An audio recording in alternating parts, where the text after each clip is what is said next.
The following program is intended for mature audiences.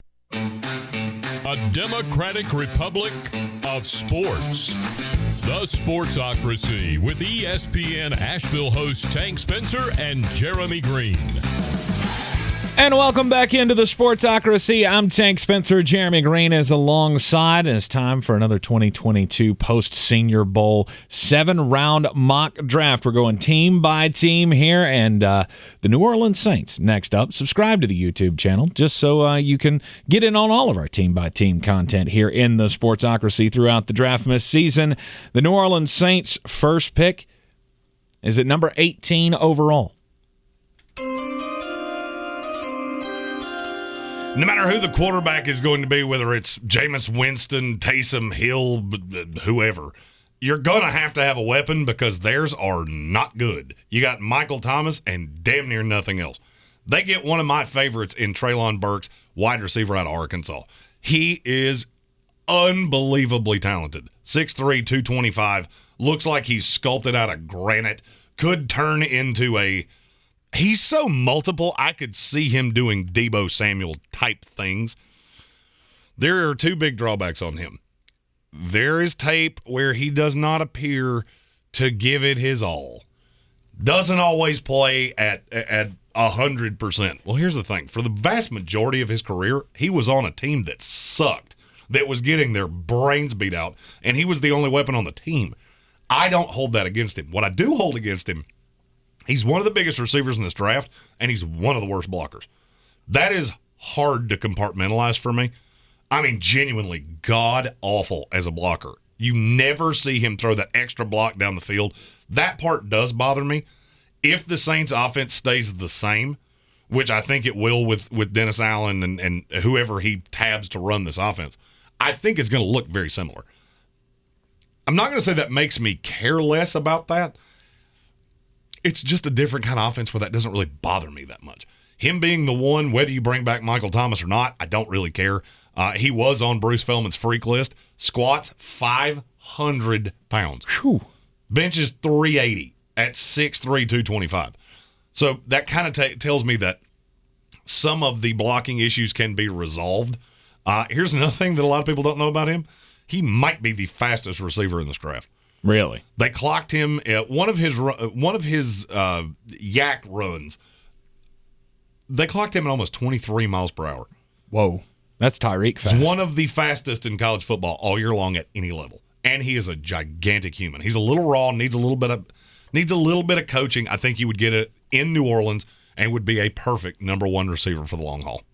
In the second round at number 49 overall, you got the Saints taking Kyler Gordon, cornerback out of Washington. I am not as drunk in love with him as a lot of other people in the industry seem to be. This is about where he slots into me. He goes 49 to New Orleans. I've seen people have him as high as 20, and I don't really get that. He's a good zone cover corner. Man needs a little bit of work, and he needs some work as a tackler. I think he fits as a nice – I mean, he's a come in and start right away kind of guy. There's just some bad angles. Not the ball hawk type of corner that you look for in the first round to me. Perfectly fine in the second round. To me, there's a marked difference between the Ahmad Sauce Gardners, Derek Stingley Jr.'s, Roger McCreary, and this kid. Now, I'm going to say the same thing about him that I said about Treylon Burks. There was probably no team in college football that was more disappointing than Washington last year. And a lot of it had to do with the offense, not the defense. Mm-hmm. I think he comes in, starts right away, can put Paulson Adebo in the slot, which is where he belongs, and starts immediately. One of the things that New Orleans is going to have to do is build on that defense because the defense is going to have to carry you moving forward. The line, if you lose Terron Armstead, goes from one of the best in the league to one of the worst in the league. You currently have no weapons, and you have the most unstable quarterback situation in the league. How do you mitigate that and stay competitive in the worst division in the NFL? Be the best defensive team by a lot. Yep. And this would add another piece that would that would even distance them further from the other teams in this division. A lot of people asking, are they going to address the quarterback situation in the draft? And you have them doing that at number 100 overall. In the third round, Desmond Ridder You're not a big fan of Desmond Ridder. That's a nice way to put that. But how can the quarterback out of Cincinnati help this team? At the end of the day, as much as I don't like Desmond Ridder, he's a better quarterback right now than Taysom Hill, and it's not even kind of close. Desmond Ridder can do a lot of the same things that Taysom Hill does right now, and he's got an actual, legitimate, honest-to-God NFL arm. Now, do I love him as a starting quarterback? No. Did I think he had a good week in Mobile? No, I didn't. I kept hearing people talk about how good he was.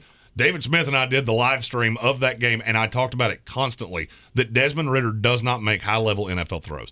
Now, that being said, he's very tall, he's very athletic, and he's got a good enough arm. He's just not accurate. Like, at the end of the day, you wasted a pick on Ian Book last year, and I told you that the minute that you did it. Mm-hmm. Ian Book made 0 sense. I don't think Desmond Ridder should come in and start right away by any stretch of the imagination, but he could if you needed him to.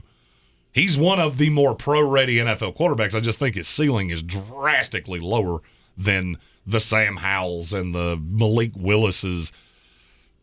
Problem for New Orleans, you don't really get a crack at any of those guys. Picking at 18, Howell's gone, Malik Willis is gone. I don't think Kenny Pickett can be successful with what they have currently. I don't think he can be successful with what they can add in the draft. Desmond Ridder does enough things that if you needed to play him this year, you could.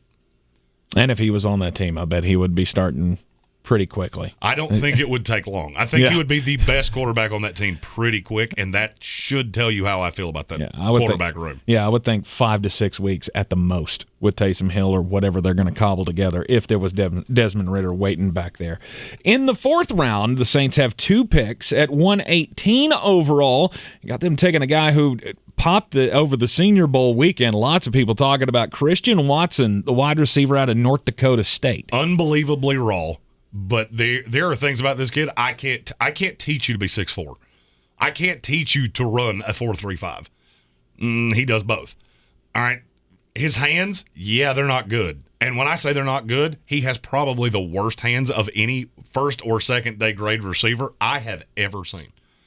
16 drops, I think, last year. Ooh. Not good. He's superiorly raw.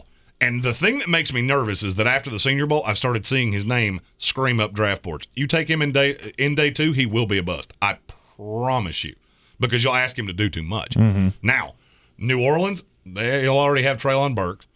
You would have Michael Thomas. You already brought in Ridder. He would slot in as the 4 pretty quick. He's a really good kick returner, one of the best in this draft, and you can just generate touches for him. If you can do that off the jump and wean him into the NFL because the level of competition is a problem, and just use his pure athleticism, he's going to have to learn a route tree, and he's going to have to learn how to catch. But there are not many more nimble athletes in this entire draft. With their 2nd pick in the 4th round at 136 overall, you got the Saints taking Kirby Joseph, a safety out of Illinois. Man, I feel like I've said this 5 or 6 times.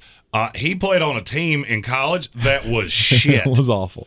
This might be the worst combination of teams until the next 2 picks of any team in this draft.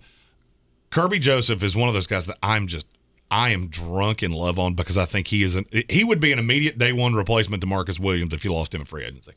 I think he would be the starting safety on this team immediately. And this would mitigate the loss. Is he Marcus Williams good? No. Can he be? Yep. One of the better coverage safeties in this draft. The one thing that makes me nervous is he gets washed out a little bit as a run defender. Or as a free safety, I really don't care. Just use him for what he is. He can be a single high safety in the NFL. I think he's another one that kind of depends on what he runs. If he throws up a 4.6, he'll fall like a rock. If he runs faster than the 4.5 I think he's going to run, he will scream up boards because the tape is intoxicating. Can't say a good player on a bad team about the next pick. In the 5th round, 160 overall, James Cook, the running back out of Georgia, won a national championship this past year. And you know what? If Alvin Kamara is getting a little older, why not add Dalvin's little brother? Well, you've got to have you got to have 2 running backs in this league at this point. I don't give a damn who your one is. And James Cook's one of my favorite running backs in this draft. That being said, he doesn't provide much in the way as a 3rd down back. He's got decent enough hands. Vast majority of it were on 3-route concepts, Texas routes, swing routes, and screen passes. That's about all he ever did in the passing game, but he's good at it. I think he's going to run well, probably in the 4.45 to 4.5 range. 5'11", $190, built really, really well. Obviously, I don't think he's as good as his brother, but he does have good hands, and there's a lot of raw ability there. The thing that makes me a little nervous is that he gets exactly what is blocked for him, nothing more. It's a problem with vision. It's a problem with strength.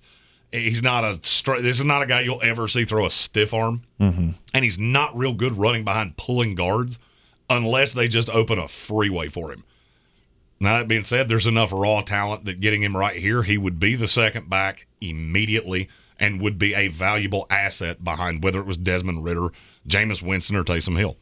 In the 6th round, the New Orleans Saints have the 213th pick overall. This is where you have Chris Allen, edge rusher out of Alabama, coming off. He is such a weird evaluation for me because everybody seems to like him better than I do because he's decent enough in coverage. He's decent enough of a pass rusher. The problem with him is he is about as athletic as a wet fart. He's going to run somewhere in the neighborhood of a 4.8 at 6'4", 240. That's not good, and he will fall like a rock when he does it. There is nothing hyper athletic about him. Whatever the opposite of the Bruce Feldman's freaks list is, that's where Chris Allen would be. That being said, he's a very instinctual player. He can stand up and play linebacker, and I think that's likely how New Orleans would use him. And I saw what they've gotten out of his first name's eluding me. Pete Werner. I said the exact same thing about Pete Werner. You did. Is that he's not real athletic. Well, last year among 87 graded linebackers, he was 6th, according to Pro Football Focus. He could be on the other side in time. He needs time to develop, but he is an instinctual player, very smart player, and one of the more ready to contribute immediately linebacker edge players in this draft. The ceiling is just way lower than it is on a lot of these other guys. 234 overall, 7th round, New Orleans Saints. You got them adding to the line here again with Dare Rosenthal, the tackle out of Kentucky. Now, you have to understand, it's really hard for me to project who's going to leave and who's not. If Terron Armstead leaves, they will have to address this earlier or they will have to address it in free agency. The way this broke down, there wasn't a lineman worth picking at damn near any pick they had. Now, Dare Rosenthal out of Kentucky is a house. 6'7", 330. There's a lot that's left to be desired technique-wise. He really needs to be coached up and coached up aggressively. That being said, body frame, he looks like a left tackle. And he strikes me as a kid that can be. He just needs to be one 2 years from now. After he's maybe played right tackle, maybe played some guard, whatever the case may be. I think he can play right tackle now. Speed rushers will fuck with him initially. He's a good pass protector. Better run blocker right now. I think in time with the body frame, with the long arms. And the weird thing is he doesn't have arms that are as long as they should be with as tall as he is. But they're still not short. He's still built like a tackle. I think he will be a tackle in the league and would be a great value at this point for the New Orleans Saints. All right, the Saints don't have, they're way over the cap. They've got a whole lot of problems to solve this offseason, new coach, all those things going on. They were the hardest team to do a mock for in the league because they keep saying we're not going to rebuild. Well, but you're killed against the cap and you don't really have you can restructure contracts, but you're just kicking the can down the road. With where you're going to be at quarterback, swallow the frog. Do it now. Lose Marcus Williams, lose Terron Armstead. Know that next year's not going to be ideal, but you can build back pretty quick, especially with a draft class like this. Absolutely. The 2022 post-Senior Bowl 7-round mock draft, as chosen by Mr. Flostradamus, Jeremy Greene. Hit us up in the comments if you have any problems with any of these players that he has chosen. If you like it, if you love it, anything in between. Hell, somebody told me to get a haircut the other day. That's not going to happen. But if there are players you'd like to know how I feel about them, how you think they would fit with your team, feel free to leave those in the comments. I answer them on a daily basis. basis. Please keep those haircut comments coming. And don't forget to subscribe to the channel so you get all of our team-by-team content here in the Sportsocracy. 7-round mock drafts continuing all throughout the Draftmas season. I'm Tank Spencer. He's Jeremy Greene, and we will see you next time.